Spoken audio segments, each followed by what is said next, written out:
If you're wondering which business laptops are worth your money, stick around. After we run through each product, I'll give you my personal take. Would I buy it or would I skip it? No fluff, just my honest opinion. Let's get into it. Dell XPS 14 DA4260. This shiny slab of aluminum thinks it is a piece of modern art with that invisible glass trackpad that'll have you clicking like a blind person in a dark room. It packs an Intel Core Ultra processor that's great for looking busy during meetings, but the battery life will ghost you faster than a Tinder date compared to the marathon-running MacBook Pro. Would I buy it? Maybe, but only if I want to look rich while frantically hunting for a power outlet every 4 hours. Apple MacBook Pro M5. Apple finally dropped the M5 chip, which is basically just the M4 on a triple espresso, offering a 30% performance boost that's complete overkill for your spreadsheet addiction. You'll get 24 hours of battery life to survive an entire day of ignoring emails, though paying $1,600 for the base model feels like getting robbed by a guy in a very expensive turtleneck. Would I buy it? Yes, because I'm a sheep who enjoys pretending that modular chip architecture actually changes my life. Dell XPS 13 9350. This little guy is the XPS 14's younger, more portable brother that sacrifices all your ports just so it can be thin enough to cut cheese. The tandem OLED display is a total vibe for your eyes, but with only 2 USB-C ports, you'll be carrying more dongles than a janitor carries keys just to plug in a mouse. Would I buy it? No, because I shouldn't need a degree in cable management just to use a thumb drive at the office. HP EliteBook 1040 G10. The EliteBook is the beige wall of business laptops, looking so professional and boring that it might actually disappear if you look away for too long. It's got a 13th Gen Intel Core i7 that handles multitasking like a boss, but the cooling fans scream louder than my boss on a Monday morning whenever you open more than 3 tabs. Would I buy it? Maybe, if I'm trying to blend into a corporate cubicle farm without accidentally showing any personality. Asus ExpertBook B9 OLED. This thing is literally lighter than my will to live on a Friday, weighing only 990 grams while somehow stuffing in a 90Hz OLED screen.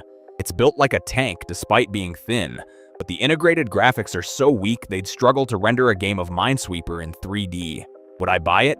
Yes, because my back deserves a break, and the OLED colors make my depressing work charts look like a neon rave. Lenovo ThinkPad X1 Carbon Gen 13 Aura Edition. This thing is so light it might actually float away if you don't hold it down during your boring board meetings, but the Aura branding makes it sound like a crystal shop in Sedona rather than a professional tool. The OLED screen looks absolutely incredible for spreadsheets you definitely aren't reading, though it costs as much as a small used car, and the battery dies faster than my will to live on a Monday morning. Would I buy it? No, because I'm not paying a $3,000 premium just to have a laptop that weighs less than my morning bagel while having mid-tier battery life. Apple MacBook Air M4. It finally supports 2 external monitors without making you close the lid like a coward. And the M4 chip is basically a middle finger to every Intel processor in existence. It's dead silent because it has no fans, which is great for hiding the fact that you're actually watching cat videos instead of working, but it still lacks a proper port selection, so get ready to carry a dongle for every single thing you own. Would I buy it? Yes, because it's the only laptop here that won't burn my thighs or scream like a jet engine while I'm just trying to check my emails. Microsoft Surface Laptop 7. This Snapdragon X Elite beast actually gives the Mac a run for its money with battery life that lasts longer than most of my relationships, and the haptic touchpad feels like magic under your fingers. However, the software emulation for older apps can be a total dumpster fire, and the webcam still makes me look like a pixelated potato during important business calls. Would I buy it? Maybe, if I can find a version that doesn't cost an arm and a leg for a basic storage upgrade, because Microsoft's pricing is straight up robbery. HP EliteBook Ultra G1Q. It's got a fancy blue finish that screams, "I have a corporate credit card," and the battery longevity is genuinely phenomenal for actual office work. The keyboard feels like mush compared to the older models, which is a total tragedy, and the screen is dimmer than a candle in a hurricane, so good luck working outside. Would I buy it? No, because the screen brightness is basically an insult to my eyes, and I can't handle a keyboard that feels like tapping on wet cardboard. Lenovo ThinkPad T14S Gen 6.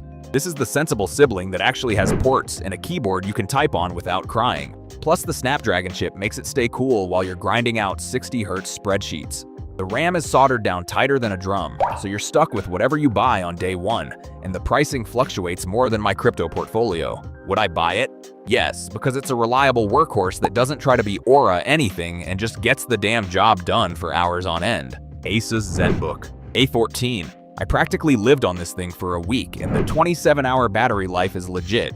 But using the slowest Snapdragon X chipset felt like trying to run a marathon in flip-flops. It is light enough to make a MacBook Air look chunky, yet the slippery keyboard had me misclicking like a toddler on a sugar rush. Would I buy it? Maybe. Because while it is a gorgeous ultra-portable, the performance stutters the moment you open more than 20 browser tabs. Dell Latitude 9450 2-in-1. This flip-flopping transformer has a zero-lattice keyboard that feels like typing on velvet, but it is surprisingly heavy for a tablet and costs more than my first car.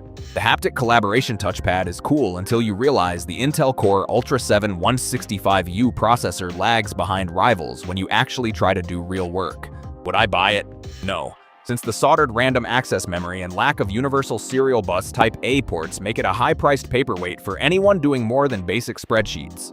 HP EliteBook X G1A, the AMD Ryzen AI 9HX375 processor in here is an absolute unit that crushes multi-threaded tasks, though the battery dies faster than my motivation on a Monday morning. That OLED screen is brighter than my future, but the audio quality is so mediocre it sounds like it's coming from a tin can underwater. Would I buy it? Yes, because the 64 gigabytes of random access memory and sick keyboard make it the ultimate powerhouse if you stay near a power outlet. Asus ExpertBook Ultra. This literal wind tunnel of a laptop stays cool at 50 watts of thermal design power, yet the 10.9mm chassis is so thin I am afraid I might snap it if I breathe too hard. The tandem OLED display hits a ridiculous 1400 nits of brightness, which is great for working outdoors or blinding your enemies during a Zoom call. Would I buy it?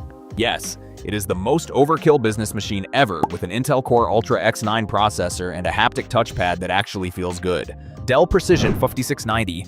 This workstation is a total beast with an NVIDIA RTX 5000 ADA graphics card, but it gets so toasty under load you could probably fry an egg on the deck. It is basically a Dell XPS that went to the gym and started taking protein shakes, though the premium price tag will leave your wallet feeling light. Would I buy it? Yes, because having an 8TB solid-state drive and a 4K OLED screen is the only way to flex on everyone else in the office. Lenovo ThinkPad P1 Gen 8. This beast is a straight-up workstation masquerading as a sleek ultrabook, packing a freaking NVIDIA RTX Pro Blackwell GPU that makes my current setup look like a toaster. It's got that legendary keyboard for your late-night spreadsheet marathons, but let's be real, paying over $4,000 for a laptop feels like a down payment on a soul I don't have. Would I buy it? Maybe, but only if my boss is footing the bill because I'm not selling a kidney for a laptop. MSI Prestige 14. AI Plus Evo. This little speed demon is literally the definition of small but mighty with its Intel Core Ultra 9 processor and a massive 64 gigabytes of random access memory that can handle 40 Chrome tabs without a single stutter.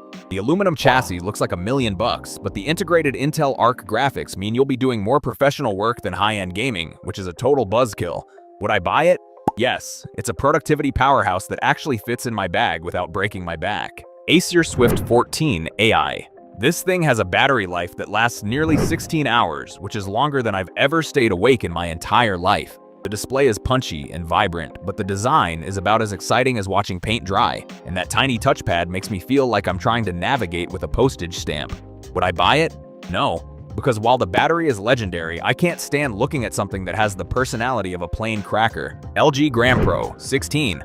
Carrying this 16-inch laptop feels like holding a literal feather thanks to that magnesium alloy body, and that OLED display is so crisp it makes reality look blurry. It's got all the ports you actually need, but the thermal management is a total disaster that throttles your performance the second you try to do anything more intense than checking emails. Would I buy it?